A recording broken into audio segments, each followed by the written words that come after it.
Hello everyone, and welcome back to Deep Chronicles World. Before you cozy up and drift off into dreamland, I've got a fun idea. Why not drop a comment below and share where in the world you're tuning in from? And hey, if you're enjoying these stories as much as I love sharing them, don't forget to hit that like button and subscribe. Now, let's get comfy, relax, and dive into tonight's tale. Ready? Let's begin September 12th, 1997. Los Angeles witnessed a criminal act so extraordinary that it was later classified as the largest cash robbery in history. Precisely 12:30 a.m., a group of 6 individuals infiltrated a company specializing in the storage and transport of bank funds. This company was not a bank in the traditional sense, but a secure intermediary that safeguarded money in a heavily fortified vault. PED acted as the bridge between bank branches or as a storage facility during weekends and holidays when banks were unable to hold surplus cash.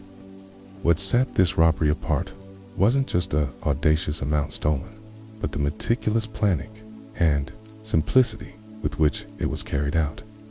The story behind the heist remains relatively obscure, shielded by a lack of extensive media coverage, even years after the event.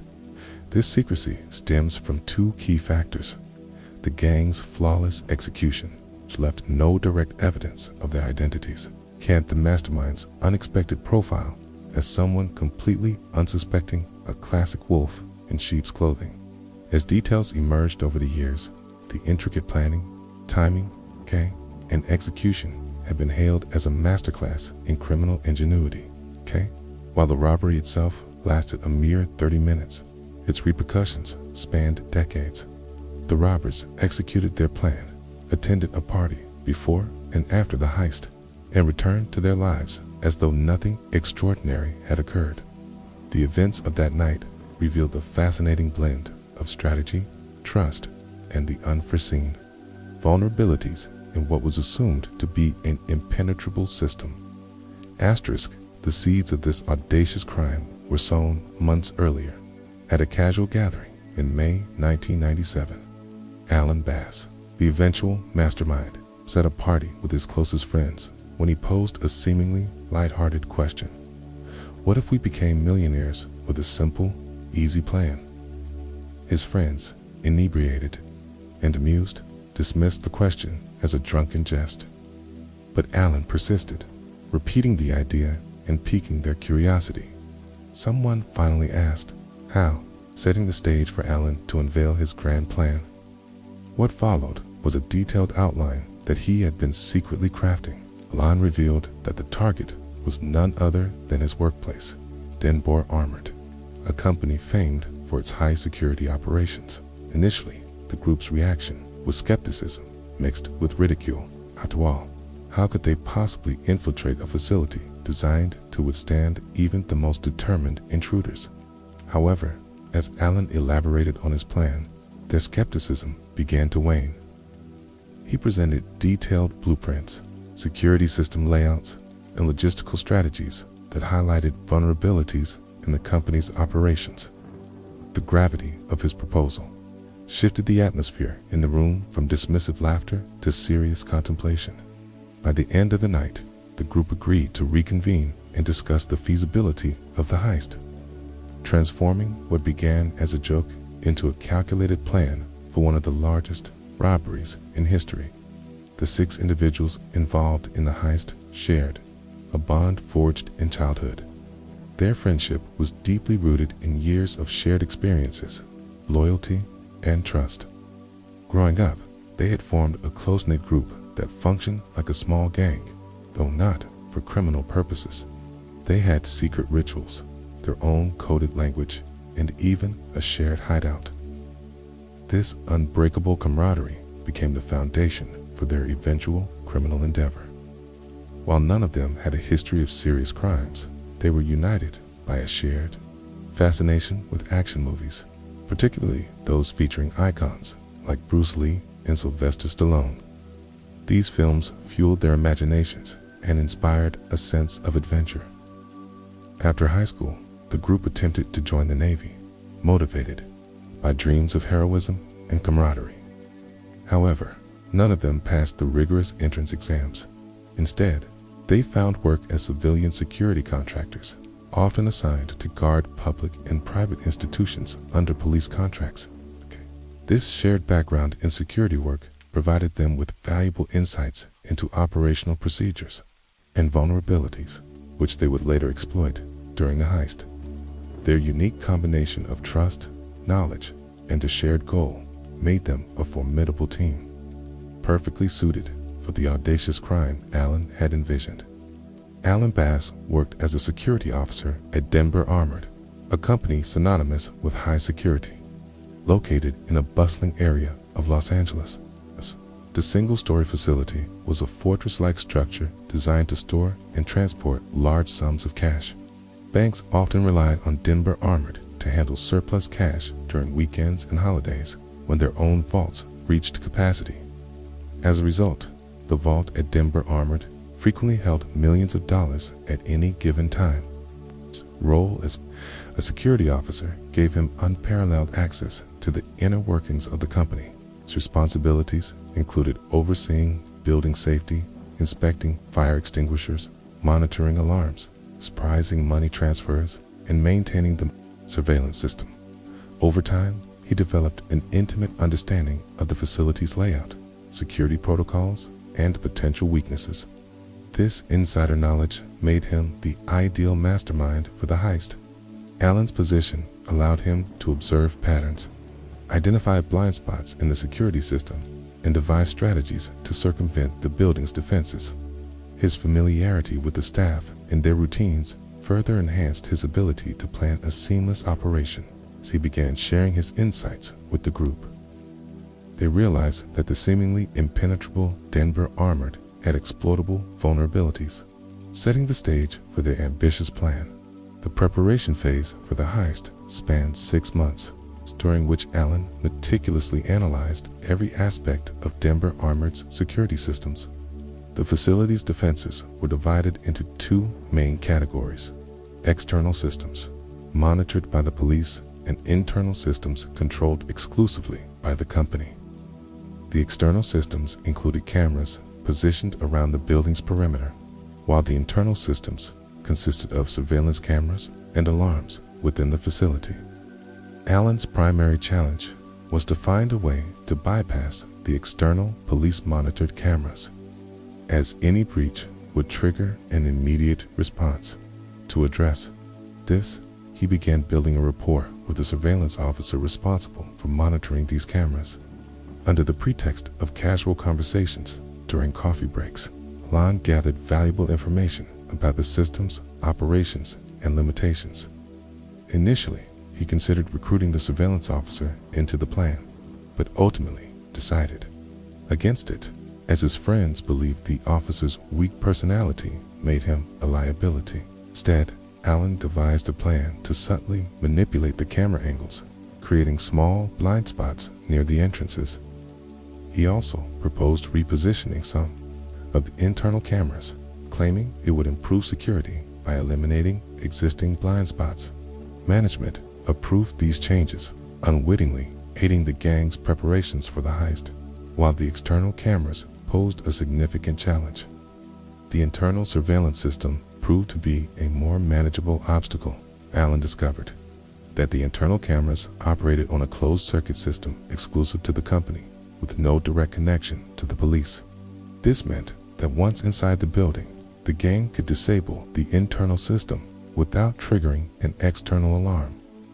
Alan also identified specific pathways through the facility where the gang could move without being recorded. To further minimize risks, he made subtle adjustments to the internal camera's angles under the guise of improving their coverage. These changes created a clear route for the gang to navigate the building undetected. Another critical aspect of the plan involved duplicating all necessary keys, including those for the vault, surveillance room, and main entrances.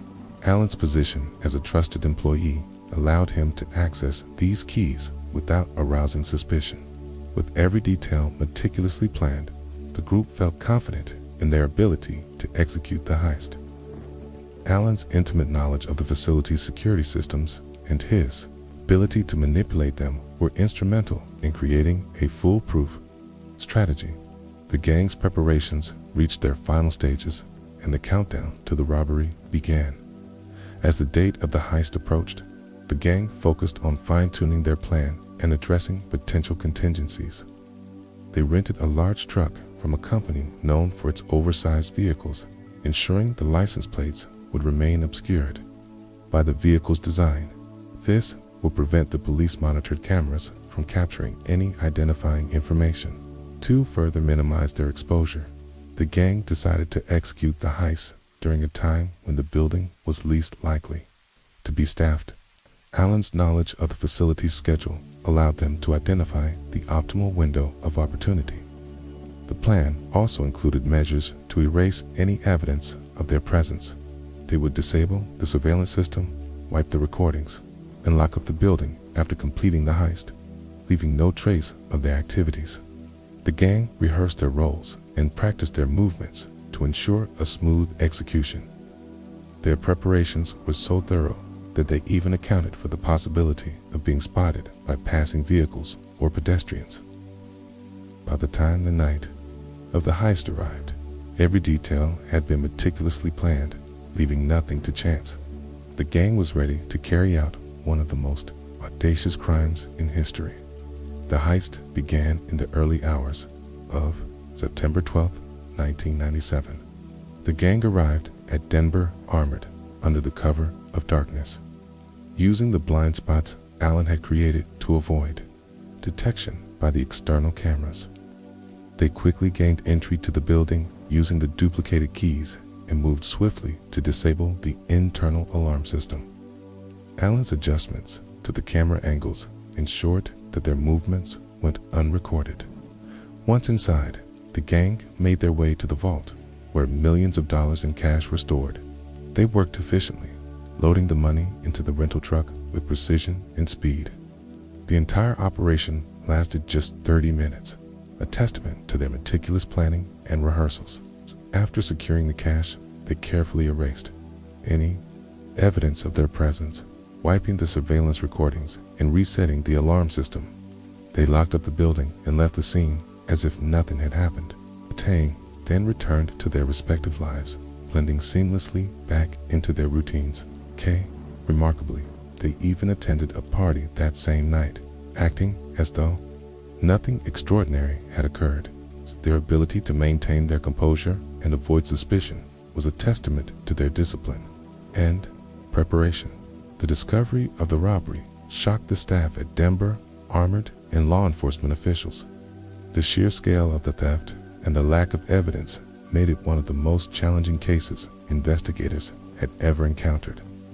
Despite their efforts, the police were unable to identify the perpetrators or recover the stolen money.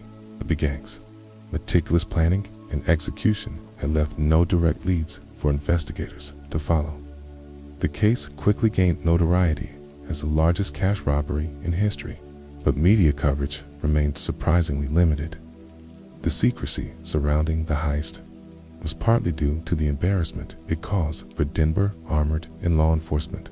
The company's reputation as a high-security facility had been severely undermined, and the police faced criticism for their inability to prevent or solve the crime. Over the years, details about the heist gradually emerged through documentaries and interviews with those involved. However, many aspects of the case remained shrouded in mystery, with new revelations occasionally coming to light. The gang's ability to maintain their anonymity and avoid capture has become a legendary tale of criminal ingenuity. The Denver armored heist remains a fascinating case study in the world of crime.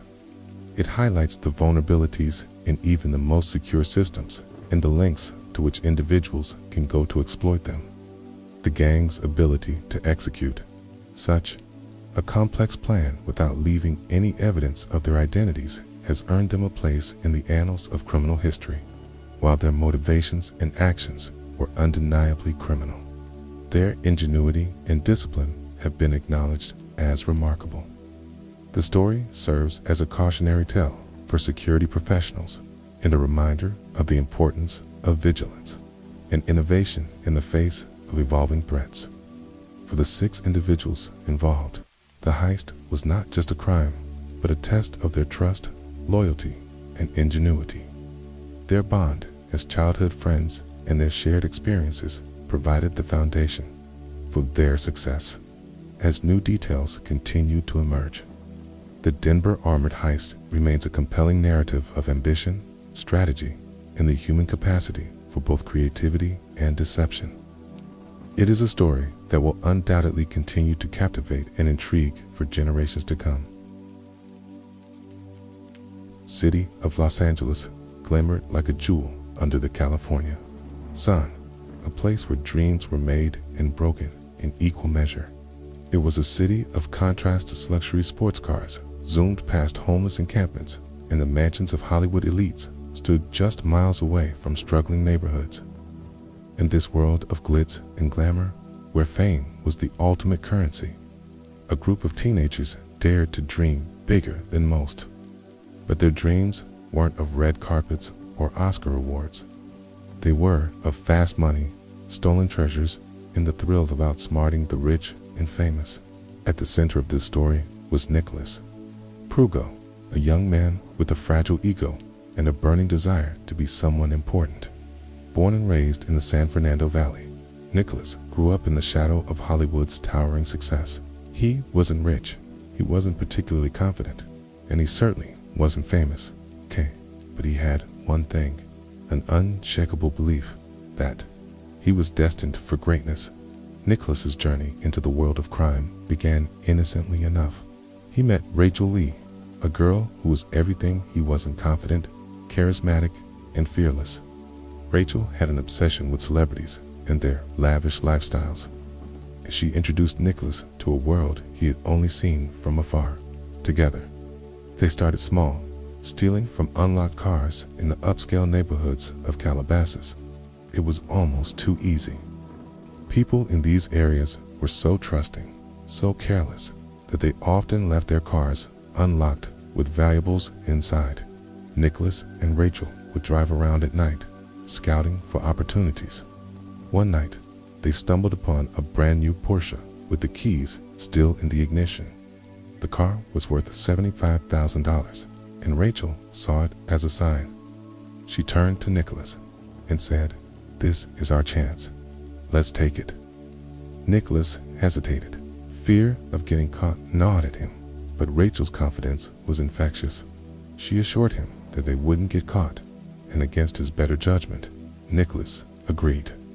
They drove off in the stolen Porsche, their hearts racing with adrenaline.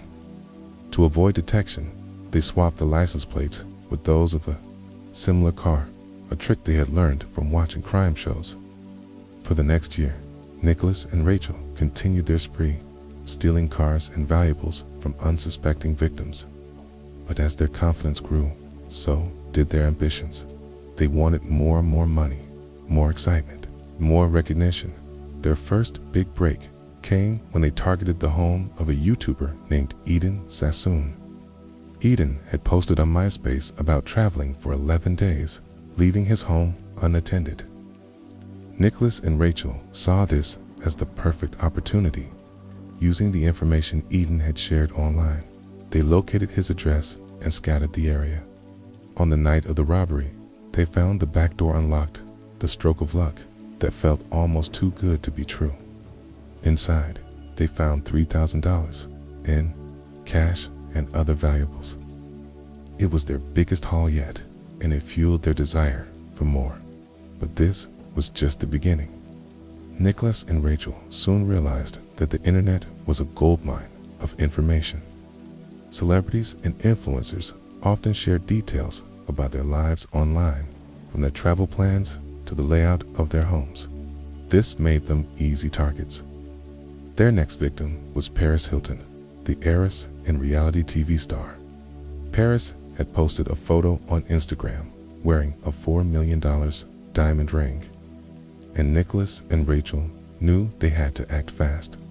They spent weeks monitoring her movements, studying her routines, and planning their heist. When the time came, they executed their plan with military precision.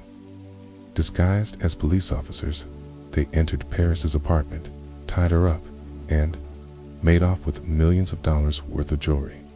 The Paris Hilton robbery was a turning point for Nicholas and Rachel. It catapulted them into the big leagues, but it also put them on the radar of law enforcement.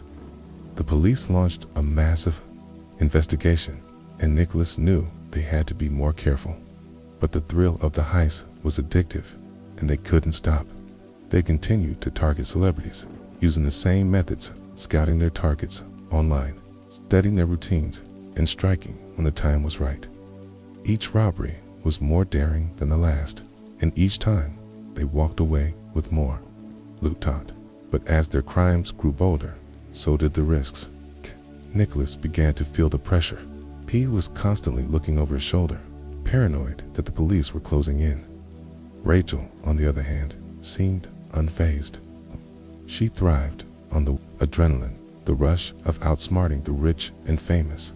Their dynamic began to shift, and cracks started to form in their partnership. Nicholas wanted to slow down, but Rachel was hungry for more. Their next target was actress Adrienne Patridge. Adrienne had posted about attending the Oscars, leaving her home empty. Nicholas and Rachel saw this as another golden opportunity. They broke into her mansion, stealing designer clothes, jewelry, and cash. But this time, they were caught on camera. The surveillance footage was grainy, but it was enough to put the police on their trail. Nicholas knew they were playing a dangerous game, but he couldn't bring himself to stop. The final straw came when they targeted Lindsay Lohan. Lindsay was one of the most famous actresses in the world. In her home was a treasure trove of valuables. Nicholas and Rachel, along with a new accomplice named Diana Tamayo, broke into Lindsay's house and made off with a fortune in stolen goods. But this time, the police were ready. They had been tracking Nicholas and Rachel for months, and they were closing in. Nicholas's world began to unravel. His accomplices turned on each other, and the police were hot on his trail. He knew it was only a matter of time before he was caught. But even as the walls closed in, Nicholas couldn't shake the feeling that he was destined for something greater. He had started this journey as a nobody, but now he was one of the most wanted criminals in Los Angeles. For Nicholas, that was a kind of fame, just not the kind he had imagined. The story of Nicholas Prugo and Rachel Lee wasn't just about theft, it was about ambition, obsession, and the intoxicating allure of fame. By 2009, their gang, which would later be dubbed the Bling Ring by the media, had become a well-oiled machine. They weren't just stealing from celebrities, they were living like them. Designer clothes, luxury handbags, and expensive jewelry became their everyday attire. They flaunted their stolen goods on social media, posting pictures of themselves, draped in Chanel, Gucci, and Louis Vuitton. To the outside world, they looked like young, successful socialites living the high life. But behind the glitz and glamour was a dangerous game of cat and mouse with the law. Nicholas and Cleese and Rachel's partnership was the backbone of the Bling Ring. Nicholas was the brains of the operation, meticulously planning each heist and studying their targets' every move. Rachel, on the other hand, was the fearless leader, the one who pushed them to take bigger risks. Together, they were unstoppable. But as their fame grew, so did their egos. Nicholas began to see himself as a mastermind, a criminal genius who could outsmart anyone. Rachel, meanwhile, became increasingly reckless, convinced that they were invincible. Their next target was Orlando Bloom, the British heartthrob known for his roles in Pirates of the Caribbean and The Lord of the Rings. Orlando's home was a fortress with high walls and state-of-the-art security systems. But Nicholas had done his homework. He knew that Orlando was out of town. He knew, and he had studied the layout of the property using Google Maps. On the night of the heist, Nicholas, Rachel, and their new accomplice, Diana Tamayo, arrived at Orlando's mansion dressed in all black, their faces covered with scarves. They scaled the fence and made their way to the backyard, where they found an unlocked glass door. It was almost too easy. Inside, the house was a treasure trove of luxury.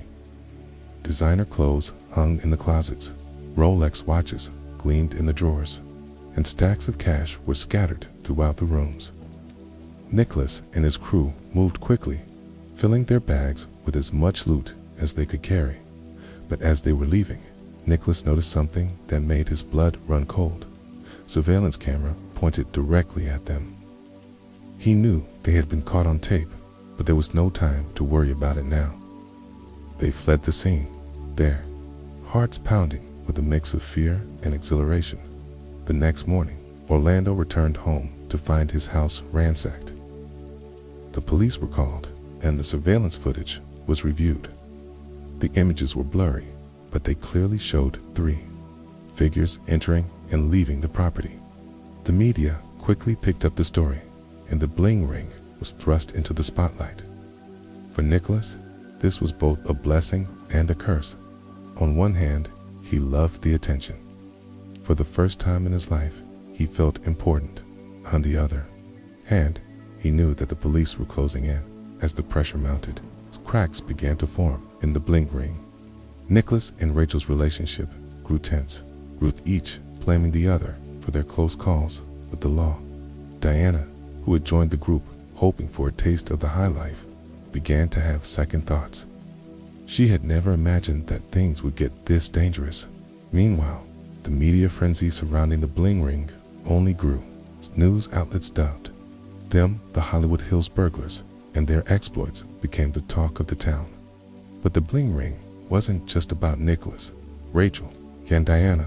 There were others involved: Alexis Nyers, her sister Gabby, and their friend Tess. Alexis was a wannabe actress with dreams of fame and fortune. She had grown up in the shadow of Hollywood, surrounded by the glitz and glamour of the entertainment industry. Unlike Nicholas and Rachel, Alexis wasn't content with stealing from celebrities. She wanted to be one. Alexis's involvement with the bling ring began innocently enough. She had met Nicholas at a nightclub, and the two quickly hit it off. Nicholas, always the charmer, told her that he was a celebrity stylist and offered to help her break into the industry. Alexis was flattered and eager to impress. When Nicholas invited her to join him and Rachel on a heist, she didn't hesitate. It was her chance to live like a star, even if only for a night. But as the heists grew more daring, Alexis began to feel the weight of what they were doing. She had always dreamed of fame, but this wasn't the kind of attention she wanted. Media was painting the bling ring as a group of spoiled, entitled kids who thought they were above the law. Alexis knew that if they were caught, her dreams of becoming an actress would be over. The final straw came when the bling ring targeted Lindsay Lohan. Lindsay was one of the most famous actresses in the world, and her home was a treasure trove of valuables. Nicholas, Rachel, and Diana broke into Lindsay's house and made off with a fortune in stolen goods. But this time, the police were ready. They had been tracking the bling ring for months, and they were closing in. Nicholas's world began to unravel. His accomplices turned on each other, and the police were hot on his trail. He knew it was only a matter of time before he was caught. But even as the walls closed in, Nicholas couldn't shake the feeling that he was destined for something greater. He had started this journey as a nobody, but now he was one of the most wanted criminals in Los Angeles. For Nicholas, that was a kind of fame, just not the kind he had imagined. The bling ring's reign of terror couldn't last forever. By the summer of 2009, the walls were closing in. The police had been piecing together evidence for months, and the media's relentless coverage of the burglaries had turned the group into household names. But fame, as they would soon learn, was a double-edged sword. For every admiring fan who saw them as modern-day Robin Hoods, there were 10 others who viewed them as entitled criminals who needed to be brought to justice. The pressure was mounting, and the cracks within the group were beginning to show. Nicholas Prugo, once the confident mastermind, was now a bundle of nerves. He had always been the one to plan the heists, to study the targets, and to ensure that every detail was perfect. But the Lindsay Lohan robbery had shaken him. The surveillance footage from Orlando Bloom's mansion had been released to the public. While the images were blurry, Nicholas knew it was only a matter of time before someone recognized him. He began to distance himself from Rachel Lee, the fearless leader who had once been his closest ally. Rachel, however, seemed unfazed. She was still riding the high of their success, convinced that they were untouchable. The turning point came when Alexis Nyers, one of the newer members of the Bling Ring, decided she had had enough. Alexis had joined the group hoping for a taste of the high life, but the reality of their crimes had begun to weigh heavily on her conscience. She had always dreamed of fame, but this wasn't the kind of attention she wanted. The media was painting the Bling Ring as a group of spoiled, entitled kids who thought they were above the law. Alexis knew that if they were caught, her dreams of becoming an actress would be over. One night, after a particularly tense argument with Nicholas, Alexis made a decision that would change everything. She picked up the phone and called the police. In a trembling voice, she told them everything she knew about the Bling Ring, their heists, their targets, and their methods. She even gave them Nicholas's name. It was a betrayal that would send shockwaves through the group, but for Alexis, it was a desperate attempt to save herself. The police acted quickly. Armed with the information Alexis had provided, they obtained a warrant to search Nicholas's home. When they arrived, they found a treasure trove of stolen goods, designer clothes, luxury handbags, and expensive jewelry. Nicholas was arrested on the spot, his face pale with shock. He had always known that this day might come, but he had never imagined it would happen like this. As news of Nicholas's arrest spread, the rest of the Bling Ring began to panic. Rachel Lee, who had always been the most confident member of the group, was now a nervous wreck. She knew that it was only a matter of time before the police came. For her, Diana Tamayo, who had joined the group hoping for a taste of the high life, was filled with regret. She had never imagined that things would get this dangerous. The police wasted no time in rounding up the rest of the group. Rachel was arrested at her home in Las Vegas, where she had fled in a desperate attempt to escape the law. Diana was picked up at her apartment, her face streaked with tears as she was led away in handcuffs. Even Alexis, who had betrayed the group to save herself, wasn't spared. The police had found evidence linking her to the Lindsay Lohan robbery, and she was arrested alongside the others. The media frenzy surrounding the arrests was unlike anything Los Angeles had ever seen. The Bling Ring, once a group of anonymous thieves, were now the most talked about criminals in the country. News outlets scrambled to uncover every detail of their lives, from their childhoods to their motivations. The group's mugshots were splashed across the front pages of newspapers, their faces a stark contrast to the glamorous images they had once posted on social media. For Nicholas, the reality of his situation was beginning to sink in. He had always seen himself as a mastermind, a criminal genius who could outsmart anyone. But now, sitting in a jail cell, he felt like a fool. He had risked everything for a taste of fame, and now he had nothing to show for it. The only thing he had left was his pride, and even that was slipping away. The trials that followed were a media circus. Each member of the Bling Ring was charged with multiple counts of burglary, and the evidence against them was overwhelming. Surveillance footage, stolen goods, and testimonies from their accomplices painted a damning picture. Nicholas, who had once been the confident leader of the group, was now a broken man. He pleaded guilty to the charges against him, hoping that his cooperation would earn him a lighter sentence.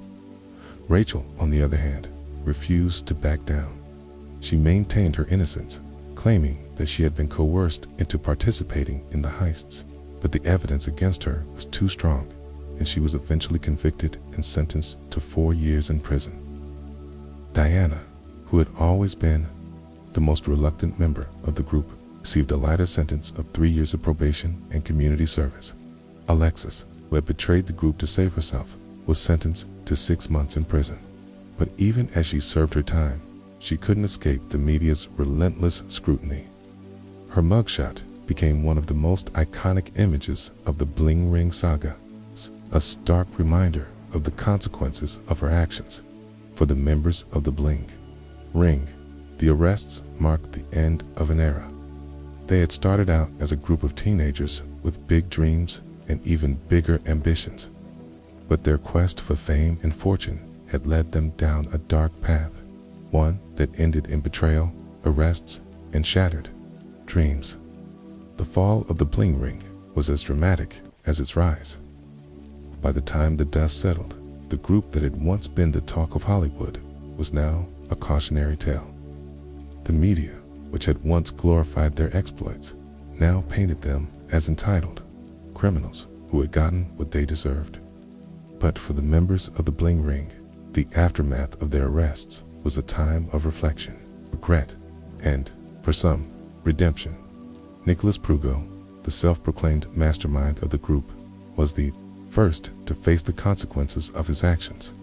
After pleading guilty to multiple counts of burglary, he was sentenced to 2 years in prison.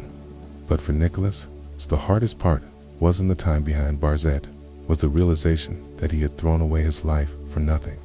He had always dreamed of fame, but now he was infamous, his name forever associated with crime and betrayal, in prison. Nicholas had plenty of time to think about what had gone wrong. He thought about Rachel Lee, his former partner in crime, Kay, and how their friendship had disintegrated under the weight of their crimes. He thought about Alexis Nyers, the girl who had betrayed him to save herself, and wondered if he would have done the same in her position. Most of all, he thought about his family, the people who had stood by him even when he had let them down. When Nicholas was released from prison after serving just 1 year of his sentence, was a changed man. He knew that he could never undo the damage he had done, but he was determined to make amends. He started by reaching out to his victims, apologizing for the pain he had caused. It wasn't easy. Many of them wanted nothing to do with him, but Nicholas was determined to prove that he was more than just a criminal. Rachel Lee, on the other hand, struggled to come to terms with her new reality. She had always been the fearless leader of the Bling Ring, the one who pushed the group to take bigger risks. But now, sitting in a prison cell, she felt like a shadow of her former self. Confidence that had once defined her was gone, replaced by a deep sense of regret. Rachel's time in prison was a wake-up call. She realized that she had been chasing the wrong kind of fame, the kind that came at the expense of others. When she was released after serving 4 years of her sentence, she was determined to turn her life around. She cut ties with her old friends and started over, hoping to leave her criminal past behind. Diana DeMaio, the most reluctant member of the Bling Ring, was the only one who managed to avoid prison time. She was sentenced to 3 years of probation and 60 days of community service, relatively light punishment compared to the others. But for Diana, the emotional toll of her involvement in the group was punishment enough. She had joined the Bling Ring hoping for a taste of the high life, but the reality of their crimes had left her feeling empty and disillusioned. After her probation ended, Kana moved away from Los Angeles, hoping to start a new life far from the spotlight. She found work as a waitress and tried to put the past behind her. But the memories of what she had done and what she had lost haunted her. Alexis Nyers, the girl who had betrayed the group to save herself, faced her own set of challenges after her release from prison. Her mugshot had become one of the most iconic images of the Bling Ring saga, and she struggled to escape the stigma of her criminal past.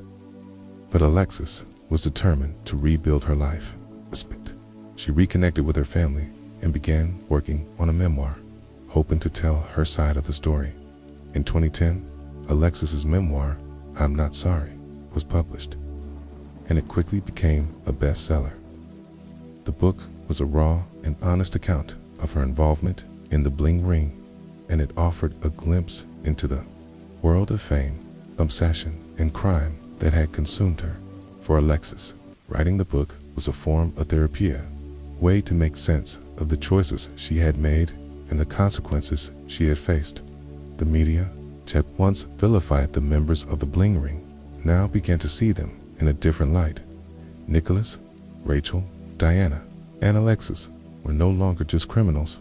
They were human beings who had made mistakes and were trying to move on with their lives. Documentaries and interviews explored the psychological and social factors that had led them down the path of crime, and many began to see the bling ring as a product of a culture that glorified fame and materialism, but not everyone was willing to forgive and forget. The celebrities who had been targeted by the bling ring, Paris Hilton, Lindsay Lohan, Orlando Bloom, and others, were still dealing with the aftermath of the burglaries. For them, the thefts weren't just about the loss of material possessions. They were a violation of their privacy and sense of security.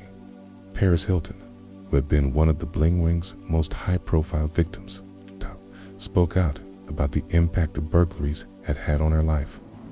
"It's not just about the things they stole," she said in an interview. "It's about the feeling of being violated, of knowing that someone was in your home, going through your things, something you never really get over." So Lindsay Lohan, who had also been targeted by the group, echoed Paris's sentiments. "It's a scary feeling," she said. "You start to question everything who you can trust, whether you're safe in your own home. It changes you." For the members of the bling ring, hearing these words was a painful reminder of the damage they had caused. They had been so focused on their own desires for fame, for money, for excitement, they had never stopped to consider the impact their actions would have on others. But even as they grappled with their guilt, the members of the bling ring found ways to move forward. Nicholas began working with at-risk youth, sharing his story in the hopes of preventing others from making the same mistakes he had. Rachel started a small business, using the skills she had learned in prison to build a new life for herself. Diana focused on her family, determined to be a better role model for her children. And Alexis continued to write, using her voice to advocate for criminal justice reform. The story of the bling ring is a cautionary tale about the dangers of obsession, greed, and the pursuit of fame at any cost. But it's also a story of redemption, of people who made terrible mistakes and found the strength to rebuild their lives. For Nicholas, Rachel, Diana, and Alexis, the road to redemption was long and difficult, but it was a journey they were determined to take. The story of the bling ring didn't end with the arrests, cues, or even the personal redemptions of its members. It became a cultural phenomenon, a cautionary tale that resonated far beyond the borders of Los Angeles. The group's exploits were immortalized in books, documentaries, and even a major Hollywood film, turning their crimes into a spectacle that captivated audiences around the world. But beneath the glitz and glamour of their story lies a deeper lesson about the dangers of obsession, the allure of fame, and the consequences of living in a world where image is everything. In 2013, director Sofia Coppola brought the bling ring story to the big screen with her film The Bling Ring, starring Emma Watson as Alexis Nyers and a talented ensemble cast. The movie offered a stylized, almost dreamlike portrayal of the group's rise and fall. It was a critical and commercial success, sparking conversations about celebrity culture, materialism, the lengths people would go to for a taste of the high life. For the real-life members of the bling ring, the film was a surreal experience. Seeing their lives dramatized on screen was both flattering and unsettling, a reminder of how their actions had been transformed into entertainment. Alexis Nyers, whose character was central to the film, had mixed feelings about its portrayal of her. While she appreciated the attention and the opportunity to share her story, she also felt that the movie glossed over some of the darker aspects of her experience.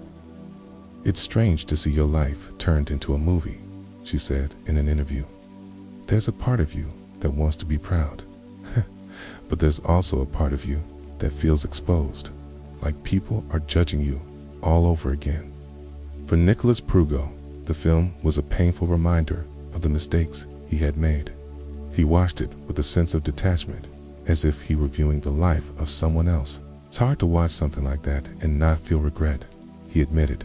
"See all the things you did wrong, all the people you hurt, and you wonder how you could have been so blind." The film also reignited public interest in the bling ring, prompting a wave of documentaries and interviews that explored the psychological and social factors behind their crimes. Many of these projects focused on the role of social media in the group's rise to infamy. The bling ring had used platforms like Facebook, Instagram, and Twitter to track their targets, plan their heists, and flaunt their stolen goods. In doing so, they had exposed the dark side of the digital age world, where privacy is an illusion, and fame is just a click away. The media's fascination with the bling ring also highlighted the blurred lines between crime and entertainment. For some, the group's story was a thrilling tale of rebellion and excess, modern-day Bonnie and Clyde for the Instagram generation. For others, it was a sobering reminder of the dangers of celebrity worship and the toxic allure of materialism. The bling ring had been driven by a desire to live like the stars they idolized, but in the end, they became a cautionary tale about the cost of chasing fame at any cost. But the legacy of the bling ring isn't just about their crimes or the media, frenzy that followed. It's also about the lessons we can learn from their story. For many, the group's downfall serves as a reminder of the importance of self-awareness, accountability, and the dangers of losing sight of what really matters. Nicholas Prugo, who has spent years reflecting on his actions, hopes that his story can serve as a warning to others. "I want people to understand that fame and money aren't everything," he said. "They're not worth sacrificing your integrity, your relationships, or your freedom. I learned that the hard way, and I hope others can learn from my mistakes." Rachel Lee, who has largely stayed out of the public eye since her release from prison, echoes Nicholas's sentiments. It's easy to get caught up in the idea of being famous, of having everything you ever wanted, she said. But the truth is, those things don't make you happy. What really matters is the people you love and the life you build for yourself. For Alexis Nyers, the legacy of the bling ring is a complicated one. While she regrets the choices she made, she also sees her experience as an opportunity for growth and self-discovery. "I've made a lot of mistakes, but I've also learned a lot about myself," she said. "I've learned that true happiness comes from within, not from the things you own or the image you project." The bling ring story also raises important questions about the role of celebrity, culture, in shaping our values and aspirations. In a world where social media influencers and reality TV stars are often held up as role models, it's easy to lose sight of what really matters. The bling ring's obsession with fame and materialism is a reflection of a larger cultural trend, one that prioritizes image over substance and rewards superficiality over authenticity. But the story of the bling ring isn't just a critique of celebrity culture, it's also a testament to the power of redemption. Despite their mistakes, the members of the group have found ways to rebuild their lives and move forward. Nicholas has become an advocate for at-risk youth, using his story to inspire others to make better choices. Rachel has started a small business, focusing on her passion for fashion and design. Alexis has embraced her role as a writer and activist, using her voice to advocate for criminal justice reform. Their journeys are a reminder that no matter how far we fall, it's never too late to turn our lives around. The bling ring story is a cautionary tale, but it's also a story of resilience, growth, the enduring power of the human spirit. The story of the bling ring is one of ambition, obsession, and the relentless pursuit of fame. It's a tale that began with a group of teenagers who dreamed of living like the celebrities they idolized, and ended with their spectacular downfall. From their early days of stealing from unlocked cars to their audacious heists targeting Hollywood's elite, the bling ring captivated the public's imagination and exposed the dark side of celebrity culture. But as the dust settled and the media frenzy faded, what remained was a sobering reminder of the consequences of greed, betrayal, and the dangers of chasing fame at any cost. The bling ring's rise to infamy was fueled by a combination of ambition, opportunity, and the intoxicating allure of celebrity.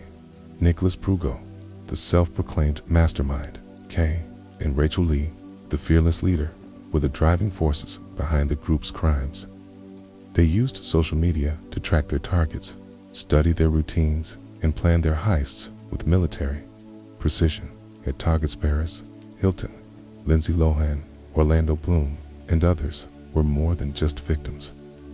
They were symbols of the glamorous lifestyle the bling ring so desperately wanted to emulate. But as their crimes grew bolder, so did the risks.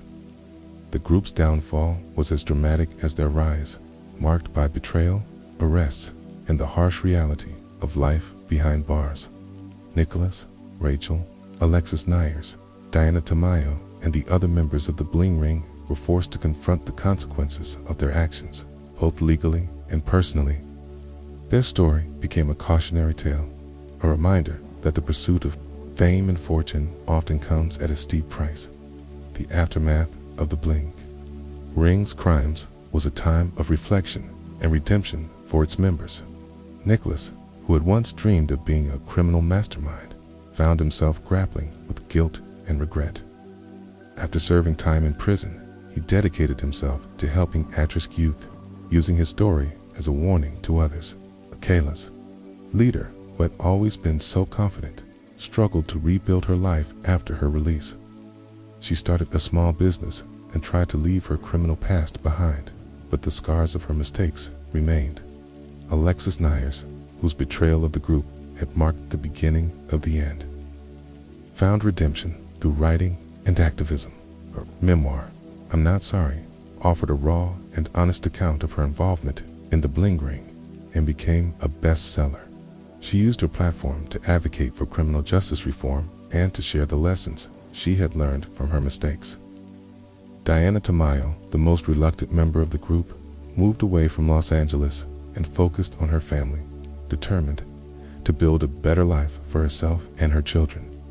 The bling ring story also had a profound impact on their victims.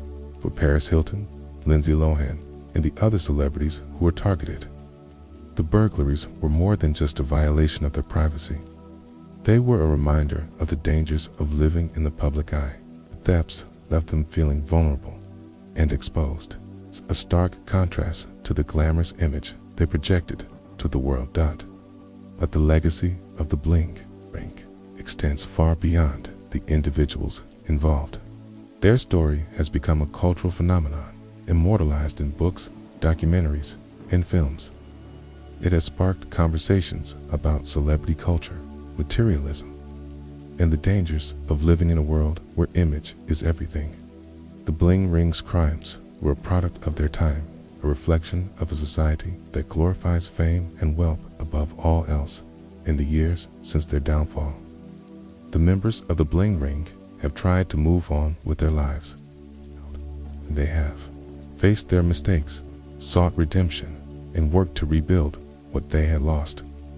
But their story serves as a reminder that the pursuit of fame and fortune often comes at a steep price.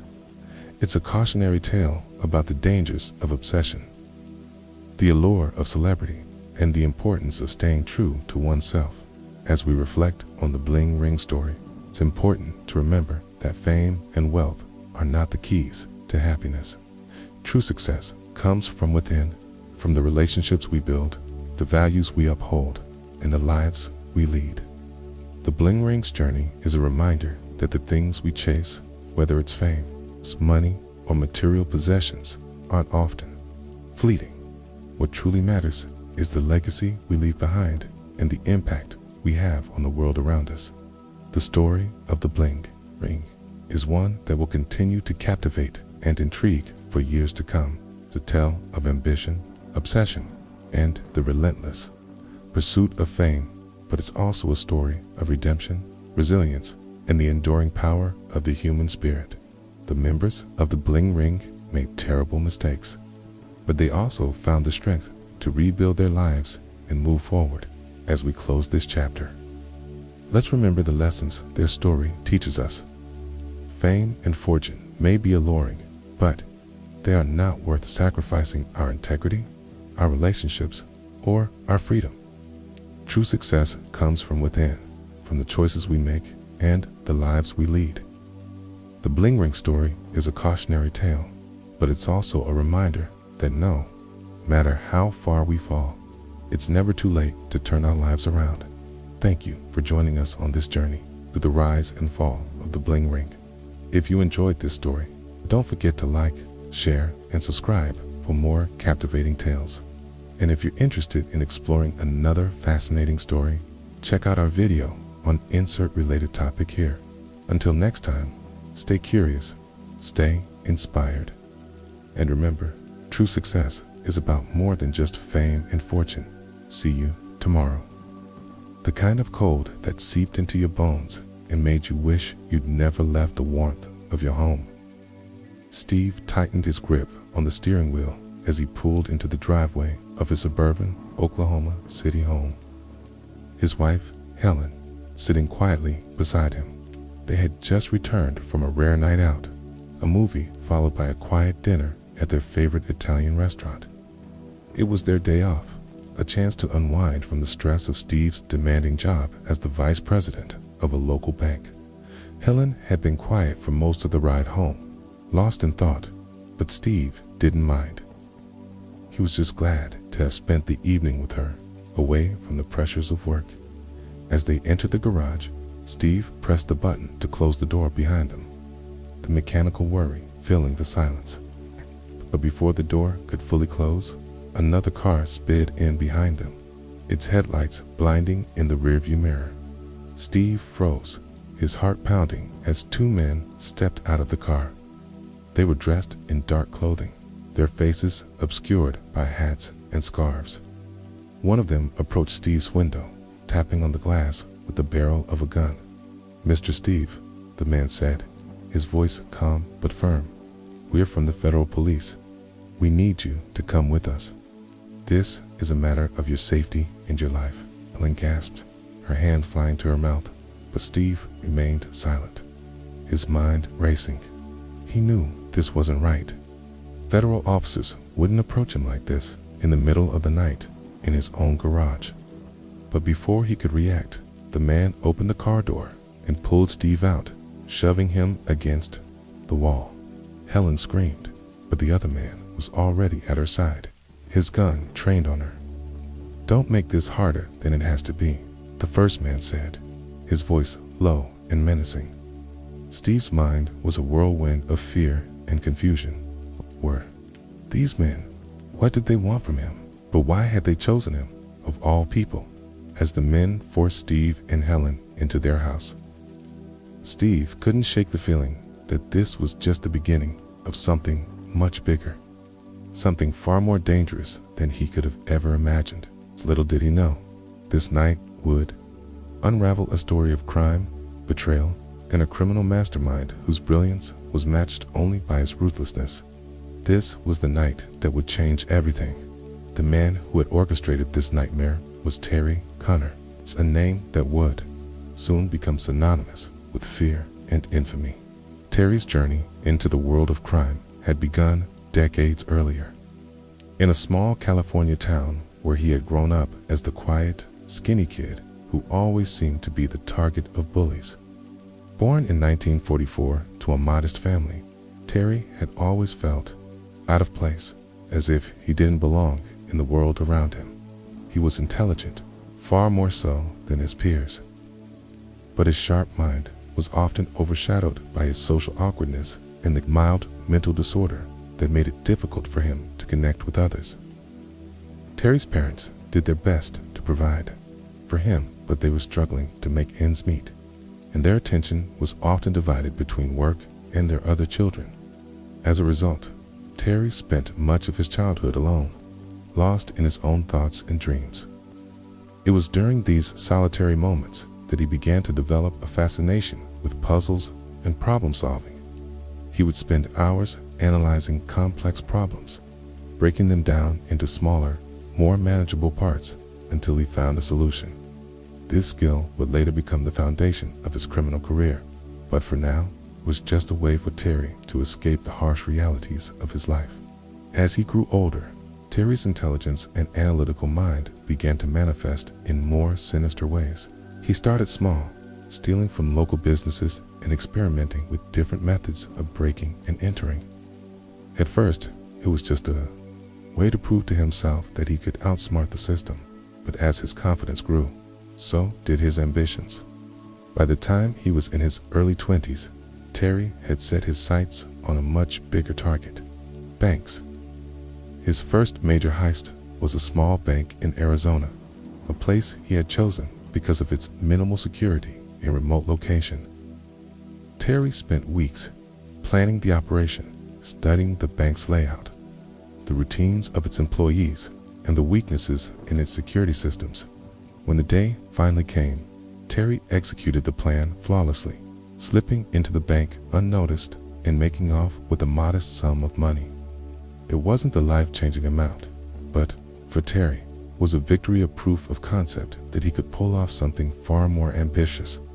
The success of the heist fueled Terry's ambition, and he began to dream bigger, envisioning a life of wealth and power achieved through carefully planned heists. But his early successes also attracted the attention of law enforcement, and it wasn't long before Terry found himself behind bars. For most people, prison would have been the end of the road, but for Terry, it was just the beginning. Behind bars, he honed his skills, networked with other criminals, and laid the groundwork for what would become one of the most sophisticated criminal enterprises in American history. It was during his time in prison that Terry met Joseph, a hardened criminal with a reputation for violence and fearlessness. Joseph, born in 1939 in Philadelphia, had a long history of highway robberies and scams. Like Terry, who relied on his intellect and planning, Joseph was the muscled enforcer who could intimidate and overpower anyone who stood in his way. The two formed an unlikely partnership, with Terry as the mastermind and Joseph as the executor of their plans. Together, they began to recruit other criminals, assembling a gang that would help them carry out their heists. Terry's meticulous nature and Joseph's brute force made them a formidable team. They developed a system for their operations, which involved kidnapping bank managers and their families, forcing the managers to open the banks, and then making a swift escape. The gang operated with strict rules. No children were to be involved. In the kidnappings, no harm was to come to the hostages, and all members were to disguise themselves to avoid identification. After each heist, the gang would split up, making it difficult for law enforcement to track them. Terry also insisted that the stolen money be converted into diamonds, which were easier to hide and transport. This level of planning and discipline allowed them to carry out multiple heists without getting caught. But it also made them a prime target for law enforcement agencies determined to bring them to justice. The heist in Oklahoma City on December 28, 1982, was one of their most audacious plans. Steve, the bank's vice president, was the perfect target. He had no children, lived in a quiet neighborhood, and had access to the bank's security systems. Terry and his gang executed the plan flawlessly, holding Steve and Helen hostage overnight and forcing Steve to open the bank the next morning. The gang managed to steal $270,000 in just 30 minutes, leaving no trace of their identities. However, Steve's quick thinking allowed him to alert the police after the gang had left, leading to a massive manhunt. The police were baffled by the sophistication of the operation and realized they were dealing with a highly organized and experienced criminal group. As they dug deeper, they uncovered a pattern of similar heists, across multiple states, all bearing the hallmarks of Terry and Joseph's methods. The detectives assigned to the case knew they were up against a formidable adversary, but they were determined to bring the gang to justice. The investigation led them to Terry's girlfriend in California, where they hoped to find clues about his whereabouts. However, Terry's meticulous planning and ability to stay one step ahead of the law made it difficult for the police to track him down. Terry and Joseph's partnership was the stuff of legends, a perfect blend of brains and brawn that made them nearly unstoppable. After their initial meeting in prison, the two quickly realized they complemented each other in ways that neither had experienced before. Terry, with his razor-sharp intellect and knack for meticulous planning, provided the blueprints for their operations. Joseph, on the other hand, brought the raw power and fearlessness needed to execute those plans without hesitation. Together, they began to build a criminal empire, recruiting a small but loyal group of accomplices who shared their vision of wealth and power. The gang's first major operation outside of prison was a bank heist in a small town in Nevada. Terry had spent weeks studying the bank's security systems, identifying weaknesses, and mapping out escape routes. Joseph, meanwhile, handled the recruitment of the team, selecting individuals who were skilled, reliable, and, most importantly, willing to follow orders without question. The heist itself was a masterpiece of precision and timing. Terry and his team entered the bank just as it opened, disguised as maintenance workers. They quickly overpowered the security guards and took the bank manager hostage, forcing him to open the vault. Within minutes, they had emptied the vault of its contents, stuffing the money into duffel bags and making their escape through a back alley. The entire operation took less than 15 minutes, and by the time the police arrived, the gang was long gone. The success of the heist solidified Terry and Joseph's reputation as the most dangerous criminals in the country. And it wasn't long before they began to attract the attention of law enforcement agencies at the highest levels. But Terry and Joseph weren't content to rest on their laurels. They knew that the key to staying ahead of the law was to constantly evolve and adapt their methods. After each heist, Terry would analyze what had worked and what hadn't, making adjustments to their plans to ensure they stayed one step ahead of the authorities.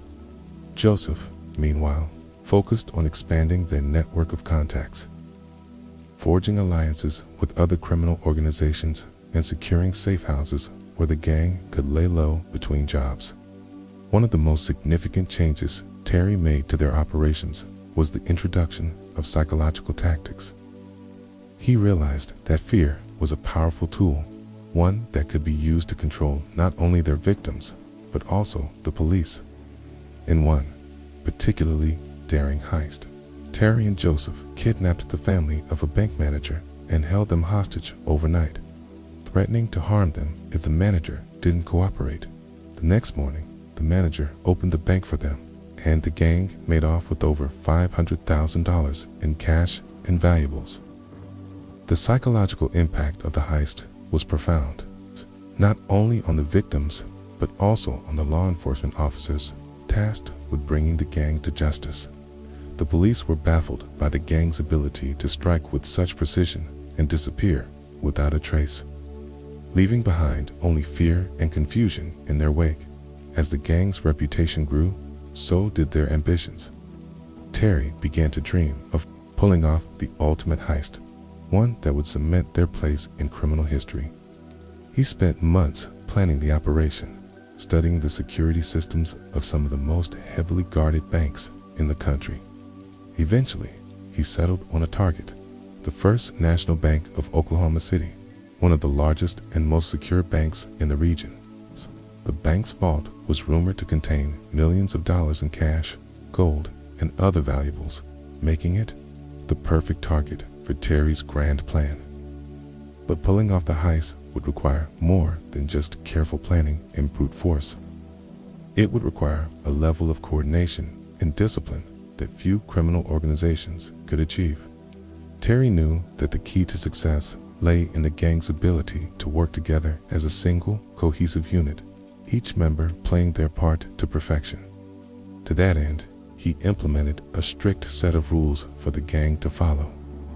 No one was to act independently or deviate from the plan in any way. Every detail, from the timing of the heist to the escape route, was carefully calculated and rehearsed. Terry also insisted that the gang avoid unnecessary violence, believing that it would only draw more attention from the police.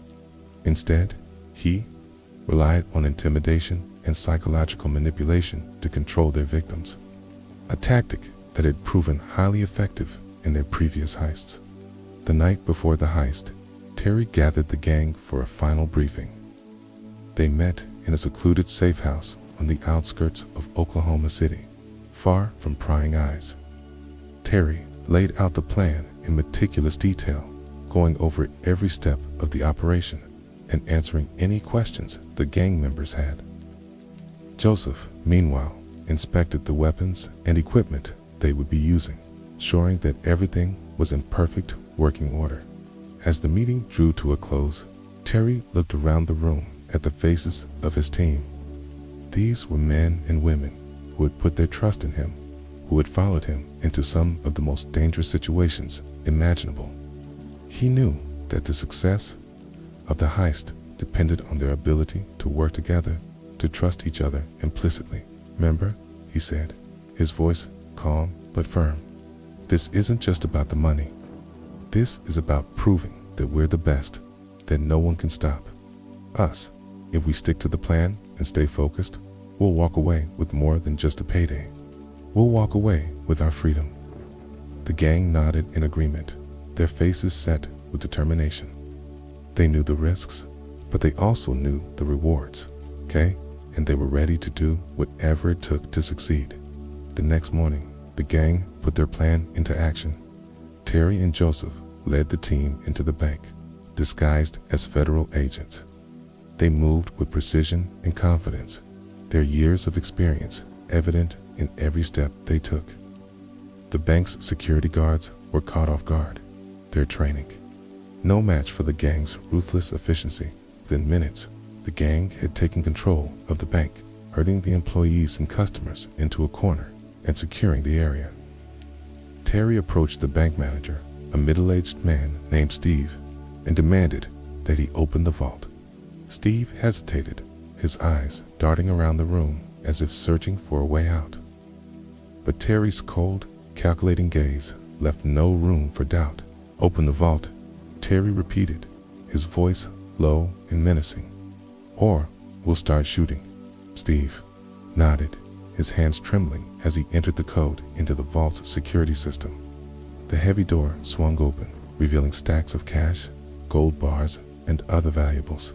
Terry's eyes gleamed with satisfaction as he motioned for the gang to start loading the money into their duffel bags. The heist was going exactly as planned, but as the gang worked, Terry couldn't shake the feeling that something was off. He had spent months planning every detail of the operation, but there was always the possibility of something going wrong. He glanced around the room, his eyes scanning for any signs of trouble. That's when he noticed it. A small, blinking, red light on the ceiling. It was a security camera, one that he had missed during his initial reconnaissance of the bank. Terry's heart skipped a beat as he realized the implications. The camera was still active. It meant that the police could be watching them right now, tracking their every move. He quickly motioned for Joseph to join him, pointing out the camera.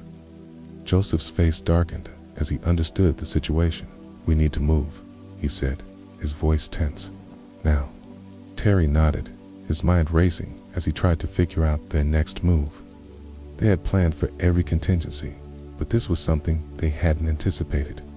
The gang finished loading the money into the duffel bags and made their way to the exit, their movements quick and deliberate. But as they stepped outside, they were met with a wall of police cars, their lights flashing and sirens blaring. The gang had walked right into a trap. The sight of the police cars surrounding the bank sent a wave of panic through the gang. Terry's mind raced as he tried to process what had gone wrong. He had planned every detail of the heist with meticulous precision. Somehow, the police had been one step ahead. The blinking red light on the security camera flashed in his mind, a glaring oversight that now threatened to undo everything they had worked for. Joseph, standing beside him, clenched his fists, his eyes darting around as he assessed the situation. The gang members behind them froze, their faces pale with fear. Terry knew they had only seconds to make a decision. "Back inside," he barked, his voice cutting through the chaos. The gang obeyed without hesitation, retreating into the bank and slamming the door shut behind him. Terry's mind was a whirlwind of calculations as he tried to figure out their next move. The police had them surrounded, but they still had hostages: Steve, the bank manager, and a handful of employees and customers. If they played their cards right, they might still be able to negotiate their way out of this. Okay? But Terry also knew that time was not on their side. The longer they stayed inside the bank, the more likely it was that the police would storm the building. Okay? They needed a plan, and they needed it fast. Inside the bank, the atmosphere was tense. The hostages huddled together in a corner, their faces filled with fear. Terry approached Steve, his gun trained on the trembling man.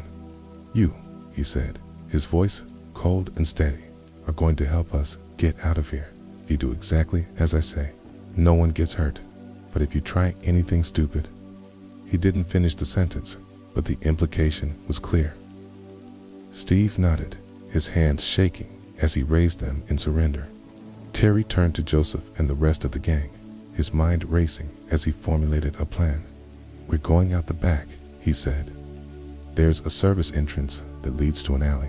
If we move fast, we can make it to the cars before the police realize what's happening." Joseph nodded, his expression grim but determined. The gang members exchanged nervous glances, but said nothing. They trusted Terry, and they knew that their only chance of survival was to follow his lead.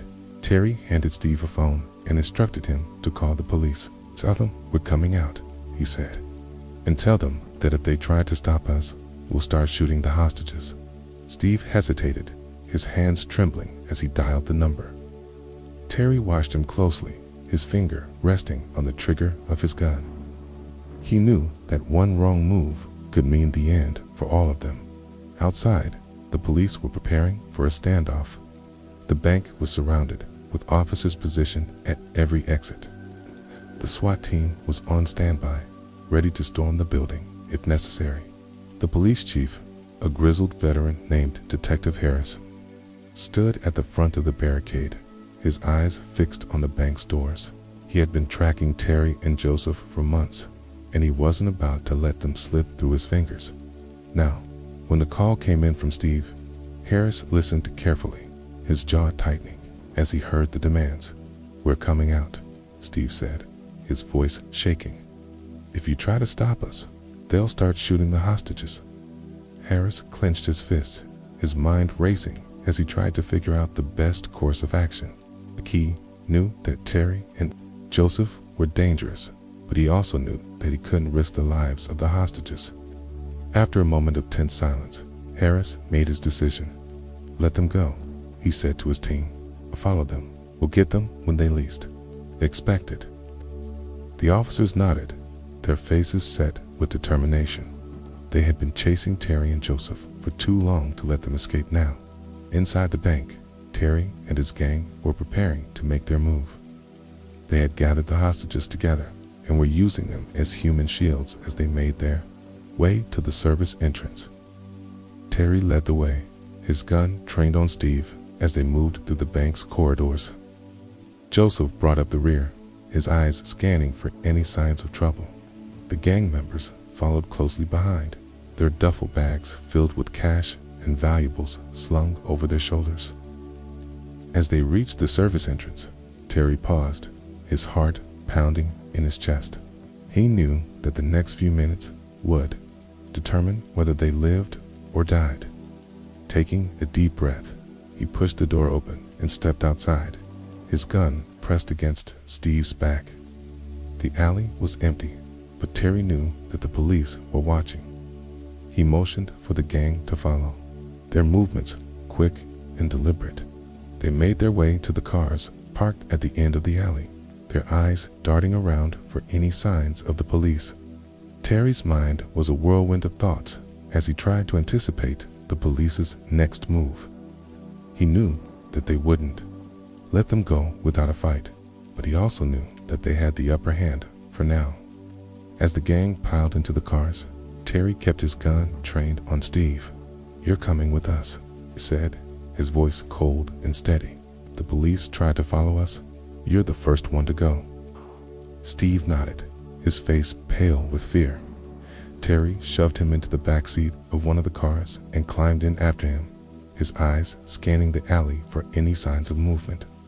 Joseph took the wheel, his hands gripping the steering wheel tightly as he started the engine. The other gang members followed in a second car, their faces set with determination. As they pulled out of the alley, Terry kept his eyes on the rearview mirror, watching for any signs of the police. He knew that they were being followed, but he also knew that they had a head start. If they could just make it to the highway, they might be able to lose the police in the traffic.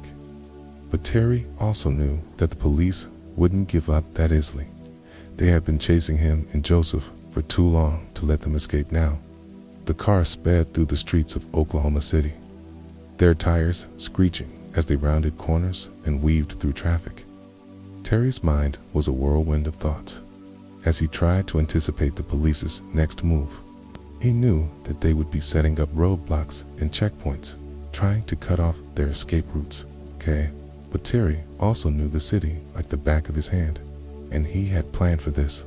He directed Joseph to take a series of back roads and side streets, avoiding the main thoroughfares where the police were likely to be waiting. The gang members in the second car followed closely behind, their eyes darting around for any signs of trouble. As they approached the highway, Terry felt a surge of hope. If they could just make it onto the open road, they might be able to lose the police for good. But as they merged onto the highway, Terry's heart sank. Up ahead, he could see a line of police cars blocking the road, their lights flashing and sirens blaring.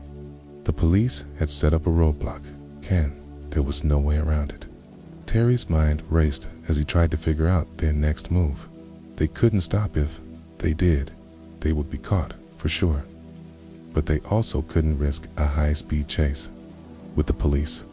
He glanced at Joseph, who was gripping the steering wheel tightly, his knuckles white with tension.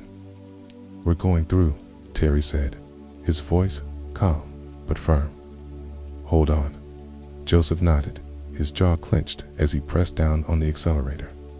The car surged forward, its engine roaring as it sped toward the roadblock.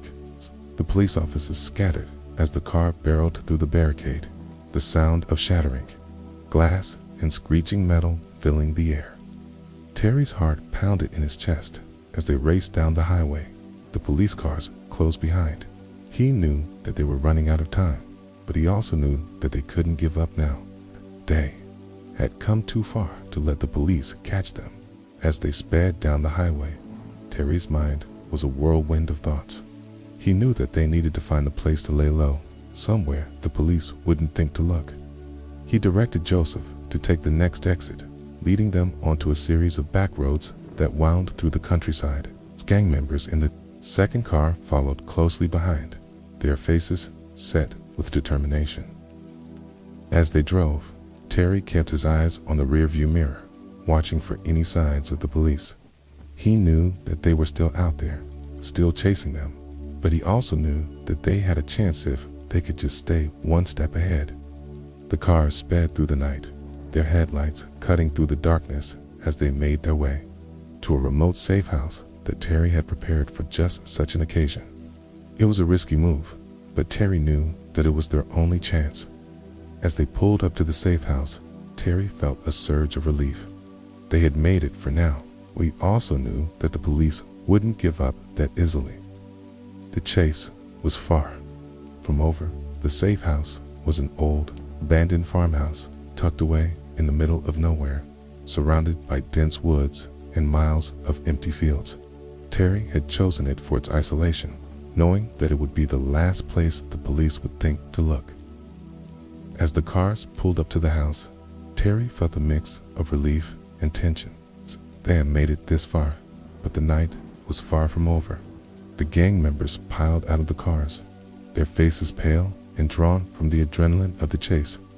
Terry quickly ushered them inside, his eyes scanning the darkness for any signs of movement.